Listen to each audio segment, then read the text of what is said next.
I'm a Rocky fan. Oh. But this is gonna trip you out. I actually got chills. I was reading about you and prepping because I've known about you for a long time. And like, I gotta have something in common with this dude, right? I gotta have something in common with him. And so Sly's a friend of mine too now, which is really weird, but I'm a Rocky fan, but I'm really a Rocky 1 fan. But not only am I a Rocky 1 fan, I've watched the 14th round. Oh my God. See? Dude. Now my chills are coming. Yeah, I've watched the 14th round of the Rocky 1 movie.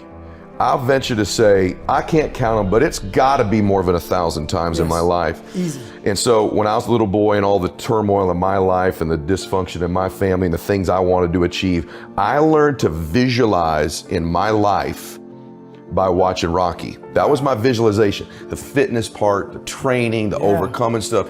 There's just this little part of me that's like a little mini Rocky in there. It's why I love working out. And for me, it was the way he would take punishment. It's at the end of the 14th when he goes, cut me, Nick, and Mick cuts him, right? So they're gonna think we're both just crazy. But what have you watched that a couple times? And what did it do for you? I just wanna finish on this because like, this taught me to visualize and dream. My family's not like yours, but there's no dreaming or visualizations or motivation or go do something special. There was nothing like that in my house. I had Rocky, and mainly Rocky 1. I love them all, but like the Rocky 3 running on the beach scene, all that. But Rocky 1, 14th round at least 1,000 times. What about you? No shit. At least 20,000 times. Why is that? Yes.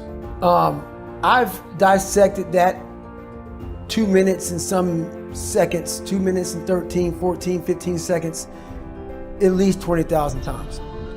When I did the pull-up record, and I finally broke it. Took you 3 times. Yep, did 4,030 in 17 hours. I listened to one song for 17 hours, and it was going the distance. 2 minutes and 13, something, 14 seconds. On a loop. On a loop. But first, this guy named Nandor, he kept playing out loud for everybody. And I brought my own little iPad. I don't ever listen to music, but I was failing so many times at this record, I had to go to that place. So I said, you know what, I don't want to bore you all anymore with this same song, because I had a crew of people there filming it, because it had to be documented. So I didn't want them to be there for 17 hours listening to the same song, kind of it boring. So I put it in my ears, listened the whole time.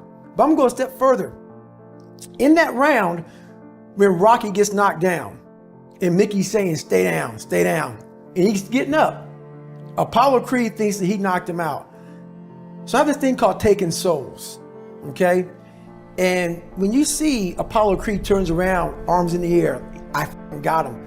Do you see when he turns around and he sees, because Apollo Creed knows I was fucking this dude up. Yep. He kept coming after me, and I finally knocked him down. When he turns around and looks at Rocky and he says, and watches him get up, and Rocky gets his gloves and motions him to come to him, Yes.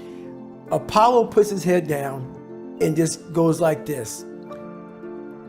It's not so much Rocky getting up, that's big for me. Apollo Creed's face became every motherfucker that verbally and non-verbally looked at me, because you know that look they give you when you think that, they may not tell you you're a piece of shit, you're nobody, but they look at you almost like, you poor thing. I got them all. I got them all on that, that little wheel you have with everybody's name on it and phone numbers and shit. I got them all in that motherfucker in my head. And I spin that bitch every motherfucking day. And I know right now, whether you hate me, love me, I'm a fucking dick, I'm a this, I'm a that, whatever you want to think, I made it. And I know all of you motherfuckers are looking just like Apollo Creed did, because I just kept getting the fuck up. And all I wanted people to do in my life, I don't care about the fucking money, I don't care about the fucking fame, I don't care if all my followers go away tomorrow. I wanted a lot of people that doubted me to look like Apollo Creed did in that 14th round, because I got back up repeatedly. And when you keep on getting back up like that, no matter how strong the person is that's beating the shit out of you, they eventually look at you and say, you know what, I'm tired. And I just want people to be tired. Just be tired. I want to make you tired because I just continue. So that's what that movie did to me. That movie changed how I looked at life. Me too. It did. Let me give you the best of ancient script. Here's what it says. Whatever your hands find to do, do it with all your might, do it with all your strength, and do it with all your power. What a good philosophy.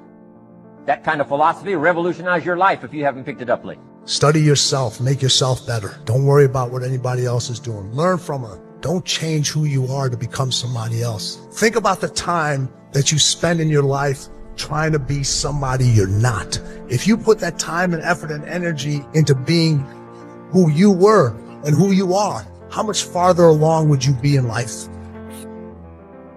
Marcus Aurelius says your only focus should be on getting better at what you're doing. Focus on what you're doing, get better at what you're doing. Everything else is a complete waste of time. I challenge anybody to do the following. Take 4 subjects: sales, negotiation, human nature, and money. 4 topics. Read every book on negotiation, above 400 reviews on Amazon, that's 4+ star. Read any book that's above 4 star, 25 of them, 400 reviews on sales. Read any book on human nature, psychology, persuasion, negotiation, any of that stuff. 4 star, like how to win friends, all that stuff. Then read any book on money with 400+ reviews. Read principles, like things like that by Dalio, by Buffett. And for 2 years, obsess over doing that. For 2 years. You do it, you come back to me, nothing changed, I'll fund the whole cost that you had here. As a matter of fact, you won't even come back to me because you forgot about it because you're killing the marketplace. The market rewards people who outwork and out-improve. It's proven. The universe doesn't give you what you want. The universe gives you who you are. People misunderstand that. They think the law of attraction is being obsessed with what you want. But no, if you want something, it doesn't mean you're going to get it. The universe will reflect to you what you are. And Beckwith calls this the law of resonance. So you got to become that which you seek to be. Now, lofty questions works because it's actually getting you there. So when you ask a question such as, why do I have the fit muscular body of an athlete? You're tricking your subconscious by shifting your identity. And you will find that the universe will start to reflect that. If you ask yourself a question, why am I so kind and compassionate to everyone around me? Or why do I only eat healthy foods? Or why am I so brilliant at being an entrepreneur? You're shifting your identity at a fundamental level, almost like self-hypnosis, and the universe will start to reflect that. And your life will start accelerating and changing at a really rapid pace. This is actually the most effective manifesting technique I know. But if you sit down and you hope and you hope and you try to focus your mind on one thing over and over and over again, doesn't mean you're going to get that. Because if you don't, here's what happens. We call it the law of diminishing intent. We intend to when the idea strikes us. We intend to when the emotion is high. But now if you don't translate that into action fairly soon, now the intent starts to diminish. And a month from now it's cold. A year from now, can't be found. So act. Set up a discipline when the emotions are high and the idea is strong and clear and powerful. That's the time to set up the discipline. Somebody talks about good health and you're stirred. Say, right, I need to get a book on nutrition. Get the book before the idea passes and before the emotion gets cold. Go for the book. Start the library. Start the process. Fall on the floor. Do some push-ups. Action. Got to take action. The first million is hard, but the second million is inevitable. It's not becoming a millionaire that's important. It's the person that you must become in order to become a millionaire. You have to become a completely different person. You have to develop character beyond 99% of the people in the world. You have to develop honesty and discipline and quality relationships and the willingness and the ability to work and set priorities and all kinds of stuff. Work is more important to a man than woman. God gave man work before he gave him woman. God didn't make woman until man had work. So the most important thing that a man really needs is not woman. It's work. A woman can never make you a man. Work makes you a man. You might find it a little difficult, but hey, you can't just read the easy stuff. Key phrase to add here in parentheses, don't just read the easy stuff. You won't grow, you won't change, you won't develop. Tackle the more difficult stuff. Reasons for doing well. First is personal reasons. Some people do well for recognition. Some people do well for respect. Some people do well for the way it makes them feel.